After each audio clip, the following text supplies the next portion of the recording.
The Denver Broncos need to find the answer at the quarterback position, but there are also some other questions on this roster. In this video, we are going to break down the strengths and weaknesses of this Denver Broncos squad and how I think some of the weaknesses could tip our hands to who the Denver Broncos might select at third, fourth, fifth, sixth round draft picks. So we're going to dive into that. If you're new to this channel, I'm Ben. I break down all things Denver sports. I am on record telling you that this roster is a lot better than just 5.5 wins, which is what the Vegas prediction is for us. Let's dive in and see why I think that. So I took a template from I think it was from Predominantly Orange a couple years ago, and I plugged in who I think are the projected starters at each position, and I go through in later slides here, and I lay out who I think is a strength in that position, whether it is like this person is a stud, or who is a weakness, or maybe just a question mark. So here it is. We're going to start on the defensive side of the ball. That was truly the side of the ball that during our 5-game win streak, when we were underdogs in all those games and we went to Buffalo and we beat 5 playoff teams, this was the team that really balled out of control. I expect this squad to be even better under a second year in Vance Joseph's system after going out and getting a defensive pass specialist in Jim Leonard. That's a brand new position, which is really just going to make our secondary more cohesive, and I think it's going to be a great thing. So obviously, biggest strength of our entire defense, probably the best player on either side of the ball for us, is Patrick Surtain. He's got that cornerback position absolutely locked down. I look forward to this year under Jim Leonard and Vance Joseph to seeing him in a lot more press coverage, which would give our edge rushers some more time to get to the quarterback. So other strengths of this team, Baron Browning, when he was healthy, the Broncos were a completely different team. PFF had him as one of the highest ranked edge rushers in the game. He obviously wasn't like a Danielle Hunter, a Von Miller of old, but man, he put some dudes on ice skates and he was really good. You look at Jonathan Cooper, former 7th round draft pick who got that 2023 bonus because of how well he played. I think he was fantastic. And then you just look at the depth that we have there with those guys being backed up by Nick Bonito, who's come on as an incredible edge rusher. And then all of the current talk is that Drew Sanders, who a lot of people had as a top 70 player in last year's draft, is going to be man on one of these edge positions too. So we really have a platoon of guys who can get to the quarterback. The key is going to be getting up on teams so these edge rushers can just pin their ears back and go after the quarterback. Other strength of this team, Jaquan McMillian, came out and as an undrafted dude, like balled out of control again for several weeks in there, was one of the highest rated cornerbacks in the NFL, according to Pro Football Focus. Then you look at some other strengths of this team. I think Brandon Jones is a fantastic safety. PJ Locke was one of my favorite players last year. The harrowing story of him riding in an RV because he wasn't cleared to fly in an airplane because of his throat injury. Big question mark we have is Riley Moss. Riley Moss was selected, and we had really, really high hopes for him out of Iowa. Has one of the top RAS scores ever. This is relative athletic score. This is out of 10, and this is all time. Like, they rank you against every single cornerback of all time, and I think he ended up being like the 70th most athletic corner in the history of them doing this thing. So he is fast. He is big. He's fantastic. He was hurt all of training camp. Really towards the end of the season came on as an amazing special teams player. But man, if he could come in this year and just be the type of corner we thought he would be, year 2, learning under Vance Joseph, now having Jim Leonard as hopefully a great teacher, that could be really, really good as well. Question marks are going to be here at the linebacker position. I think for sure Jonas Griffith, a guy who we actually 2 years ago had as a starting linebacker over Alex Singleton, and then he had one of his season-ending injuries, but Vance Joseph is very high on him. This was our first move of the offseason, was signing him to a futures contract, and I think he's going to step in for Josie Jewell and be very good, but that could be a question mark. That could be a person in a later round draft that you see us get a linebacker. We know we also signed a former Seattle Seahawks Cody there at linebacker position as well. He might be a backup there. Looking at our interior pass rush, Malcolm Roach, absolute run stuffer. Very excited about that. But again, I think you could see us wanting to upgrade either of these positions here and have a defensive tackle who can also help in your rush, not just stop the run, but could he help in the rushing game, stopping the other team's quarterback? Both of these dudes aren't great at getting after the quarterback. Hopefully they can help us stop the run. So if I were to look at the defensive side of the ball and say, like, where are the places I could see the Denver Broncos wanting to make a draft? I could see a late round pick at safety position. I know George Payton loves doing that. I also think the Denver Broncos do. I talked here about this is our backups on the edge. I could also see us wanting like a premier edge rusher, not just we have this platoon of dudes who are maybe like a 7 out of 10, and that's fantastic.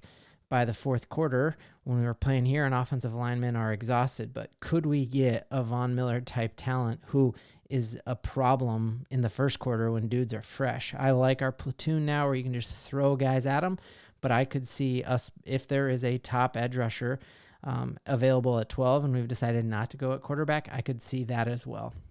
I do think drafting a linebacker could be good. Feel very good about these two corner positions. And at the end of the day, if we don't upgrade our edge rush and all of those guys stay healthy, I think you can win with a platoon of talent there. So I think the big X factor is going to be, what does Drew Sanders look like when he's at edge rusher all season as an outside linebacker? And again, very high RAS score, and the people are really high on him. Other big question marks going into this offseason is our depth at the safety position. We have Delarian Turner-Yeld, who got hurt and is going to be available a couple weeks into the season, but people were really high on him.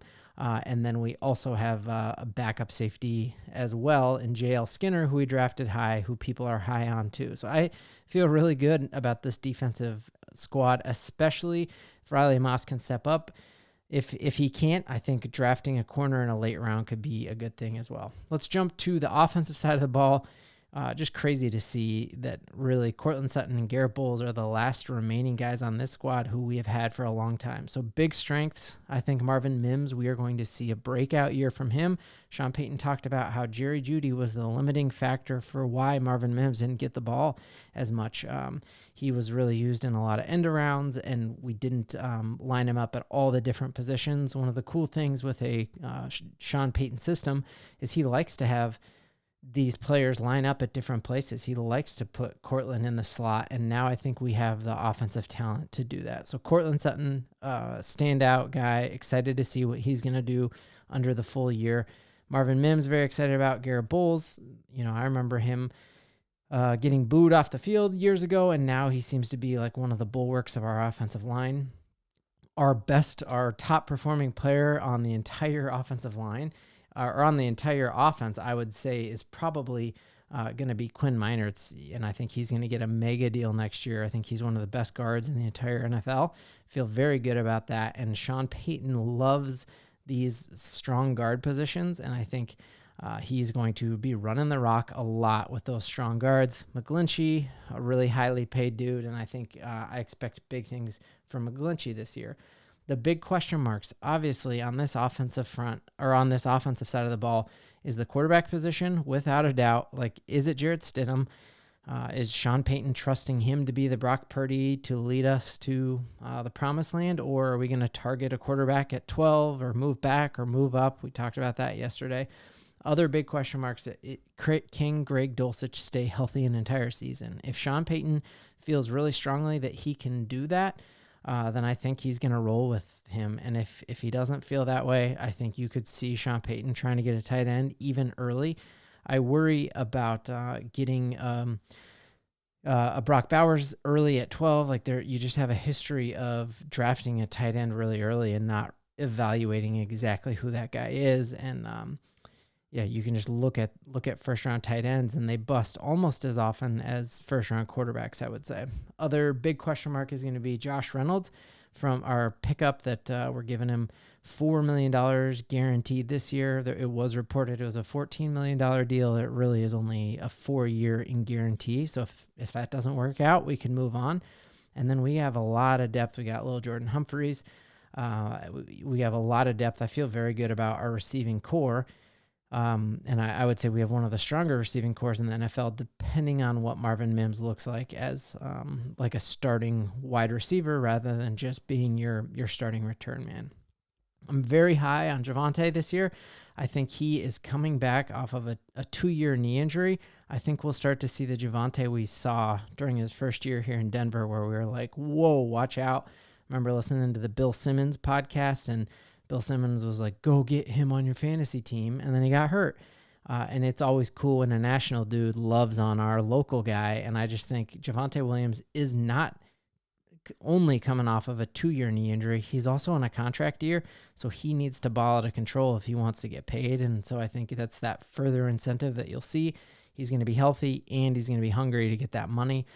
Also feeling very, very good about our Jahmyr Gibbs in the backfield. Obviously, I think we have the depth. We also have Samaje Perine, who's also on a contract year, so I feel good there. But you could see if Sean Payton in OTAs and in looking at things does not feel that Javonte Williams is the Javonte Williams of old, you could see him going for another running back. So truly, I think we will definitely draft a quarterback in this year's draft. Is that a Spencer Rattler?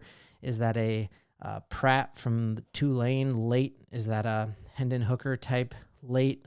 Or is that Bo Nix or Michael Penix at 12? Or are we trying to trade up for JJ? I could see if he does not have faith that Dulcich is going to stay healthy, I could see us targeting a tight end. And if he doesn't think Reynolds has it, would we look to pick up a wide receiver? So looking at our roster, curious to all of y'all, which area of need outside of quarterback do you think should be our next biggest, like, fix this position? I think it's truly tight end if you don't think Dulcich can stay healthy, and I think it might be a linebacker or a premier edge rusher. So we are going to look at dudes who've come in for top 30 visits tomorrow and so much more. Thank you all for riding with me. It is an absolute blast in Broncos country. Let's giddy up. Oh, 2 days in a row. Best week ever.